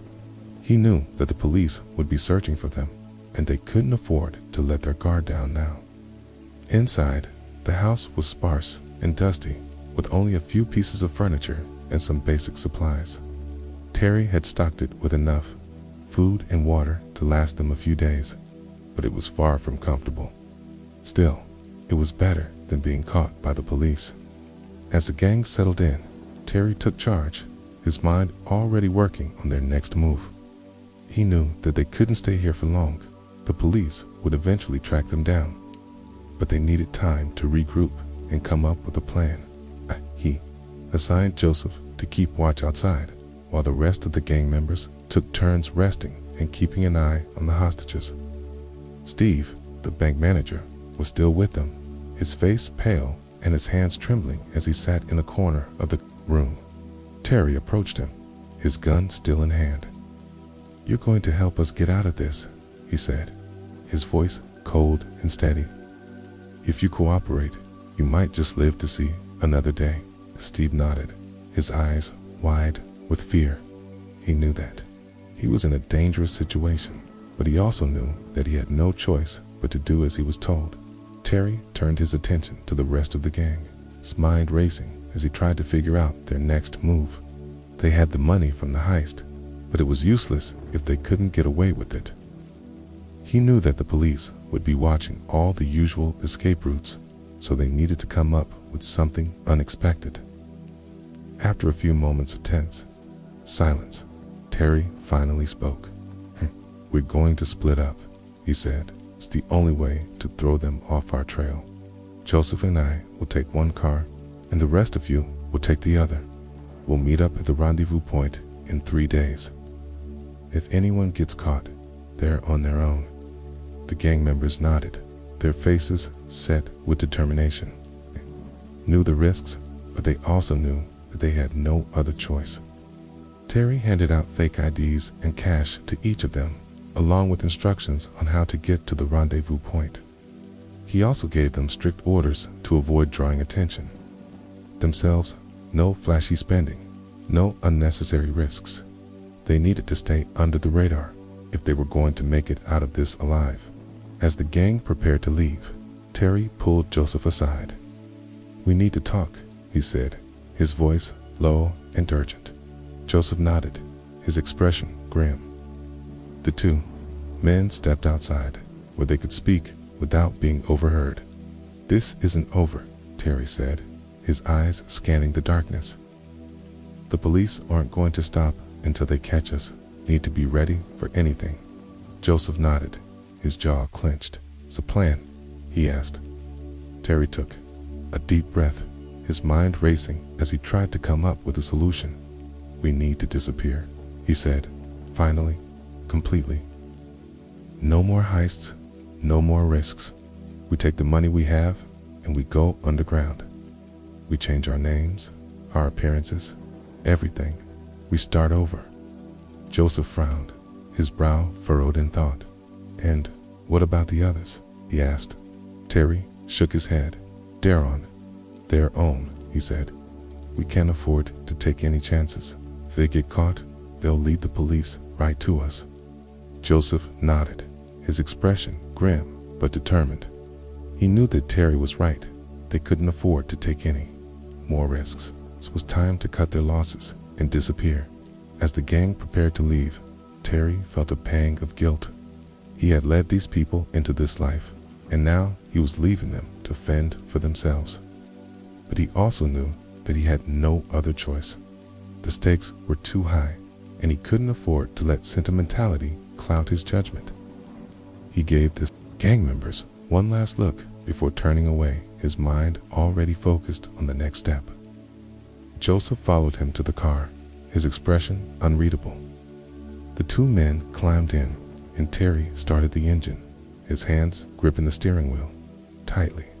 As they drove away from the safe house, Terry couldn't shake the feeling that they were being watched. He kept his eyes on the rearview mirror, scanning the darkness for any signs of movement. The road behind them was empty.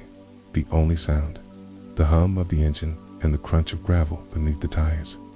The next few days were a blur of tension and paranoia. Terry and Joseph drove through the night, avoiding main roads and sticking to back roads and side streets. They stopped only to refuel and grab quick meals, always keeping an eye out for any signs of the police. Terry's mind was a whirlwind of thoughts as he tried to anticipate the police's next move. He knew that they would be searching for them, and he couldn't afford to make any mistakes. As they approached the rendezvous point, Terry felt a surge of relief. They had made it thus far, but he also knew that the hardest part was still ahead. The rendezvous point was an old, abandoned warehouse on the outskirts of a small town. Terry had chosen it for its isolation and its proximity to the Canadian border. If they could just make it across the border, they would be home free. As they pulled up to the warehouse, Terry's heart sank. The place was deserted, with no sign of the other gang members. He knew that they had either been caught or had decided to go their own way. Either way, it was a setback, but Terry wasn't about to let it stop him. He and Joseph quickly unloaded the money from the car and carried it inside, their movements quick and deliberate. The warehouse was dark and musty, with only a few beams of light filtering through the cracks in the walls. Terry set to work, his mind racing as he tried to figure out their next move. They needed to get across the border, but they couldn't risk using their usual methods. The police would be watching all the usual crossing points, so they needed to come up with something unexpected. After a few moments of tense silence, Terry finally spoke. "We're going to go by boat," he said. "It's a small fishing village about 50 miles from here. We can hire a boat and cross the border that way. It's risky, but it's our best shot." Joseph nodded, his expression grim but determined. He knew that they had no other choice. The two men quickly packed up the money and loaded it back into the car, their movements quick and efficient. As they drove to the fishing village, Terry's mind was a whirlwind of thoughts. He knew that this was their last chance, and he couldn't afford to make any mistakes. The stakes were too high, and the consequences of failure were too dire. When they finally arrived at the fishing village, Terry felt a surge of hope. The place was small and quiet, with only a few boats bobbing in the harbor. He and Joseph quickly found a fisherman who was willing to take them across the border for the right price. The man was old and grizzled, with a face weathered by years of hard work. He didn't ask any questions, and Terry didn't offer any explanations. They loaded the money onto the boat and set off into the night. The sound of the waves lapping against the hull, the only noise in the darkness. As they crossed the border, Terry felt a surge of relief. They had made it, They were free. But as they stepped onto Canadian soil, Terry couldn't shake the feeling that their troubles were far from over. The police would be looking for them, and they couldn't afford to let their guard down. They needed to disappear completely, to start over in a new life where no one would know their names or their past. It was a daunting task, but Terry knew that they had no other choice. They had come too far to turn back now. As they walked away from the boat, Terry felt a mix of emotions, relief, fear, and a strange sense of determination. They had escaped the police, but they were still far from safe. The road ahead would be long and difficult, but Terry knew that they had what it took to survive. They were survivors, and they would do whatever it took to stay one step ahead of the law. The first few weeks in Canada were a blur of tension and uncertainty. Terry and Joseph kept a low profile, avoiding crowded places and sticking to small, remote towns where they were less likely to be recognized. They used the fake IDs Terry had prepared, posing as brothers who had moved north for work. The money from the heist was carefully hidden, divided into small amounts, and stashed in various locations to avoid drawing attention. Terry knew that they couldn't afford to make any mistakes. One wrong move, and their new lives would come crashing down. They rented a small, run-down cabin in the woods, far from prying eyes. It wasn't much, but it was enough to keep them safe for the time being. Terry spent his days planning their next move, while Joseph handled the practicalities of their new life, buying groceries, maintaining the cabin, and keeping an eye out for any signs of trouble. The two men rarely spoke, their relationship strained by the weight of their situation, but they both knew that they needed each other if they were going to survive. As the weeks turned into months, Terry began to relax slightly. The police hadn't caught up to them, and it seemed like they might actually be able to start over. But Terry's mind was never at ease. He knew that the past had a way of catching up to you, no matter how far you ran. He spent hours each day scanning the news for any mention of their heist or the manhunt that had followed. So far, there had been nothing, but Terry knew that didn't mean they were in the clear. He also knew that they couldn't stay in the cabin forever. They needed to find a way to blend in, to become part of the community without drawing attention to themselves. It was a delicate balance, one that required constant vigilance and careful planning. One day, while Joseph was out running errands, Terry decided to take a risk. He drove to the nearest town, a small, sleepy place with a single main street and a handful of shops. He needed to get a feel for the area to see if it was a place where they could settle down without raising suspicions. As he walked down the street, Terry kept his head down, avoiding eye contact with the locals. He stopped at a diner, ordering a cup of coffee and sitting in a corner booth where he could observe the room without being noticed. The place was quiet, with only a few customers scattered around the room. Terry listened to their conversations, picking up bits and pieces of local gossip. It seemed like a friendly, close-knit community, but Terry knew that could work both for and against him. On one hand, it would be easier to blend in if they became part of the community. On the other hand, strangers were always noticed in small towns, and Terry couldn't afford to draw any attention to himself as he sipped his coffee. Terry's mind wandered back to the heist. He couldn't help but feel a sense of pride at how well they had pulled it off. It had been a masterpiece of planning and execution, and Terry knew that it would go down in criminal history as one of the most daring heists of all time. But he also knew that it had come at a cost. The gang members they had left behind were either in prison or on the run, and Terry couldn't shake the feeling that he had abandoned them. He tried to push the thought aside, focusing instead on the task at hand. They needed to find a way to start over, to build a new life where they could live in peace. But Terry knew that it wouldn't be easy. The past had a way of catching up to you, no matter how far you ran. When Joseph returned to the cabin that evening, Terry was waiting for him. He had spent the day thinking about their next move, and he knew that they needed to take action soon. "We can't stay here forever," Terry said, his voice low and urgent. "We need to find a way to blend in, to become part of the community. If we stay isolated like this, we're just going to draw attention to ourselves." Joseph nodded, his expression grim. He knew that Terry was right, but he also knew that it was a risky move. "What do you suggest?" he asked. Terry took a deep breath, his mind racing as he tried to come up with a plan.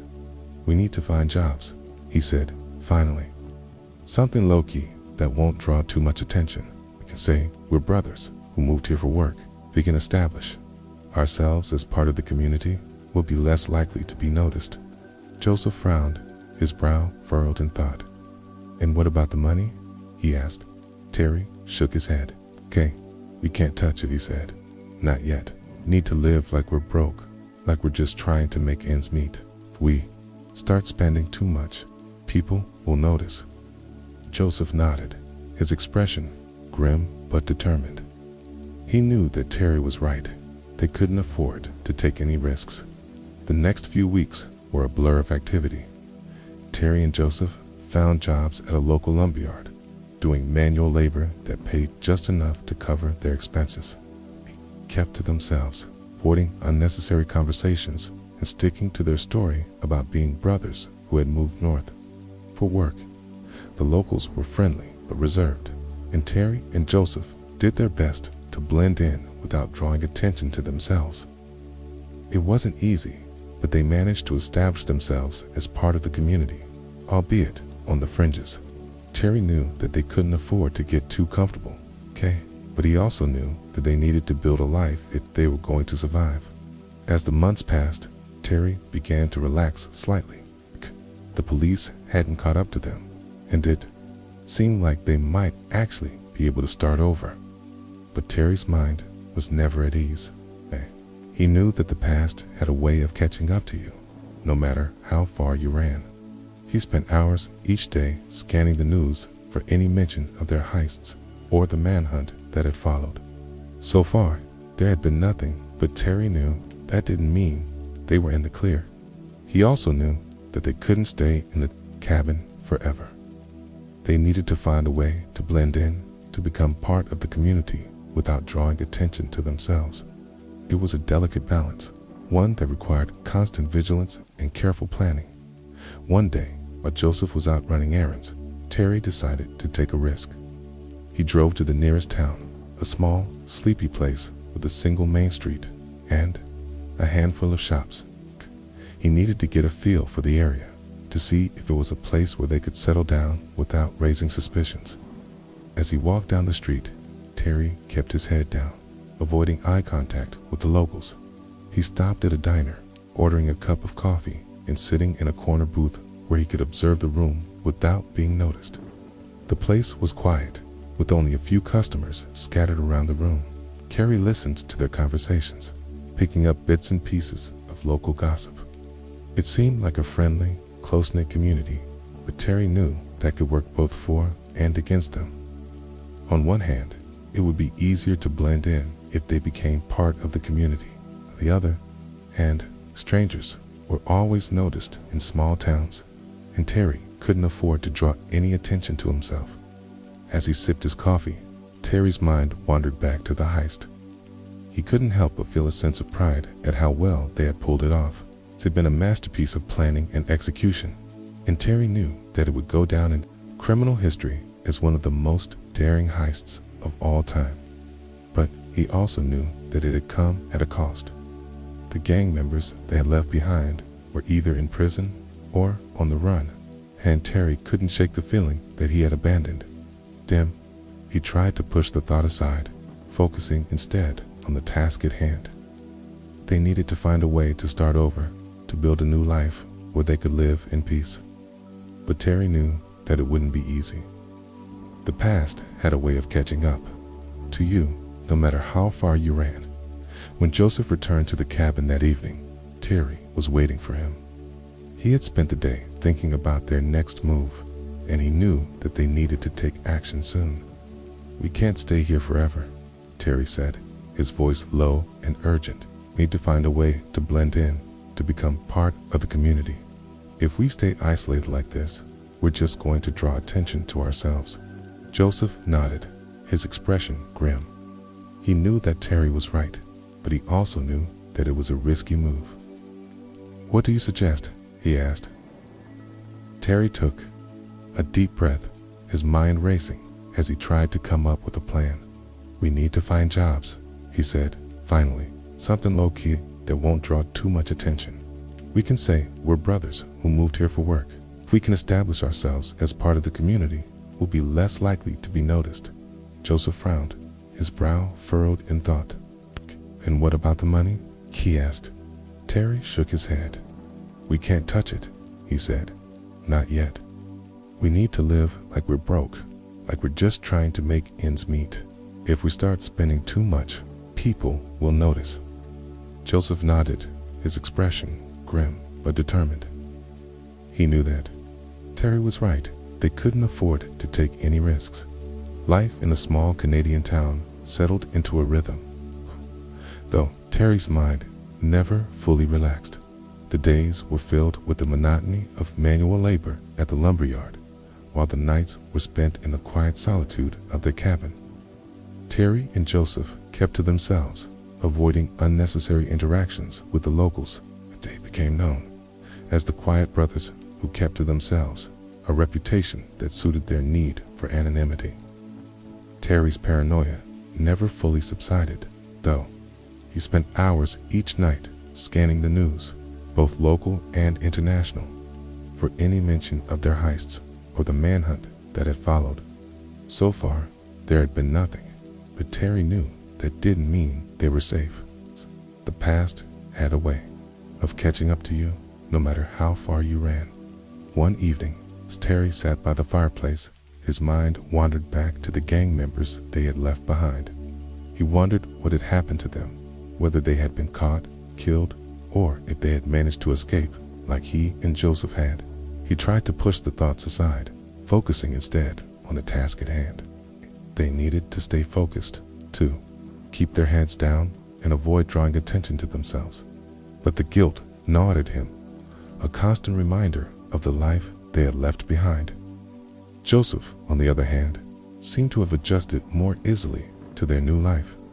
He spent his days working at the lumberyard and his nights tinkering with an old truck they had bought to get around. He rarely spoke about the past, and Terry didn't press him. They both knew that dwelling on it wouldn't do them any good. As the months passed, Terry began to feel a sense of cautious optimism.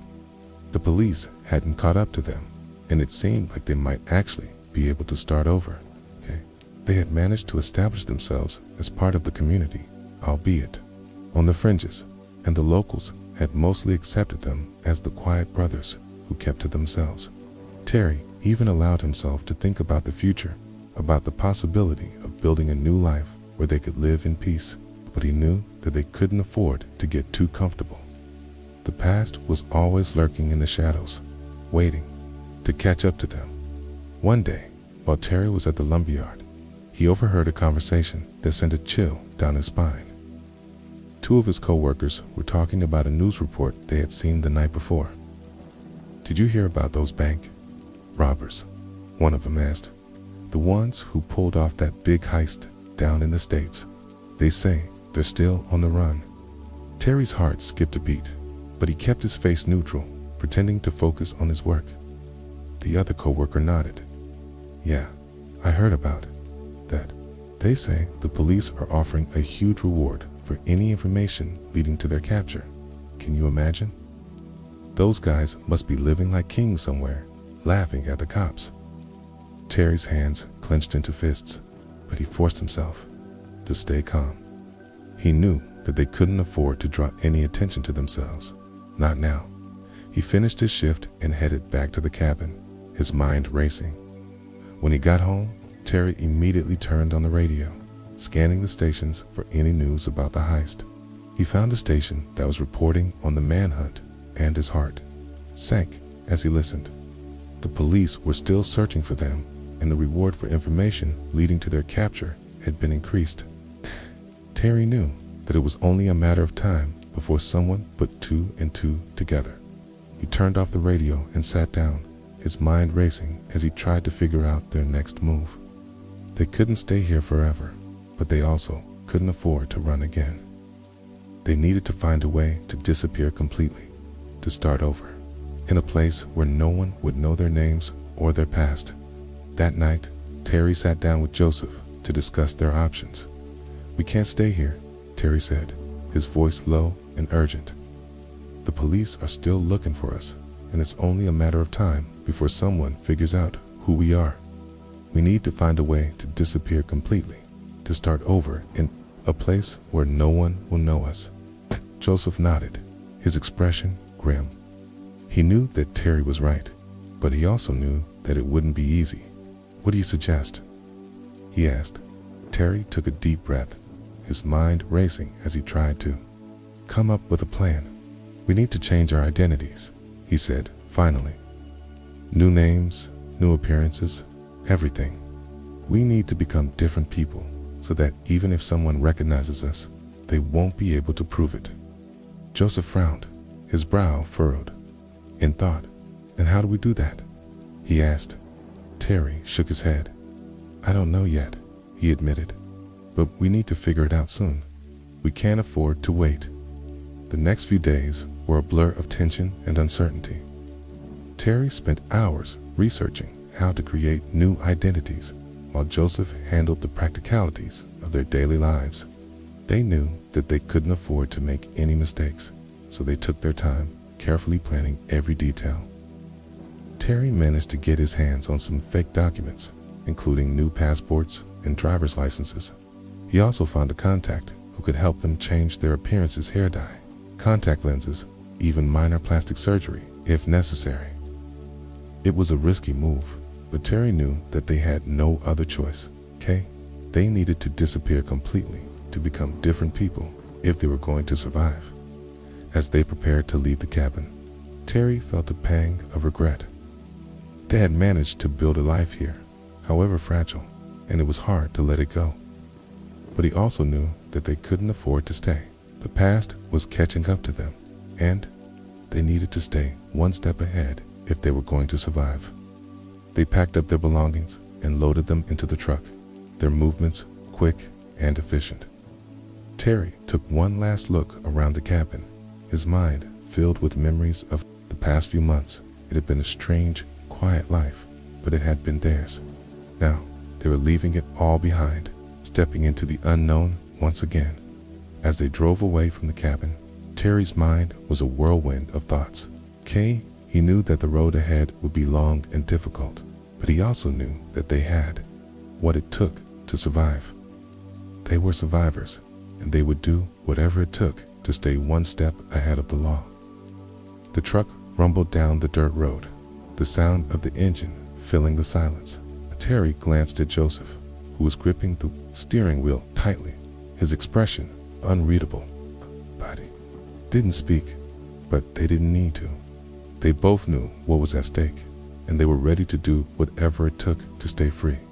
The road stretched out ahead of them, long and uncertain. Terry knew that they were heading into the unknown, but he also knew that they had no other choice. The past was catching up to them, and they needed to stay one step ahead if they were going to survive. As they drove, Terry's mind wandered back to the heist, to the life they had left behind. He couldn't help but feel a sense of pride at how far they had come, but he also knew that the hardest part was still ahead. They needed to disappear completely to become different people if they were going to survive. It was a daunting task, but Terry knew that they had no other choice. They had come too far to turn back now. Despite their best efforts, Terry and Joseph managed to evade capture for years, continuing their spree of bank robberies and kidnappings. Their methods evolved, becoming more violent and daring with each heist. In one instance, Joseph tied a bank manager to a fake explosive belt, using psychological tactics to intimidate both the victim and the police. The gang's notoriety grew, and they became the most wanted criminals in the country. The police, however, were not giving up. They began to piece together information from informants and witnesses, slowly closing in on the gang. One of the key breakthroughs came when they arrested Kraft, a close associate of Terry and Joseph. After days of interrogation, Kraft revealed crucial details about the gang's operations, including the identity of John, their right-hand man. The police tracked John to a phone booth in San Francisco, where he was waiting for a call from Terry and Joseph. By tapping the call, they learned that the gang was planning another heist in Chicago. The police mobilized quickly, distributing photos of Terry and Joseph to all departments and setting up surveillance in the area. Their efforts paid off when they received a tip about a man matching Joseph's description, renting a room under a fake name. However, when they moved in to arrest him, they found Terry instead. Joseph had once again managed to escape, but the police were getting closer. The arrested Terry was a significant victory for law enforcement, but Joseph remained at large, The police continued their search, using every resource at their disposal to track him down.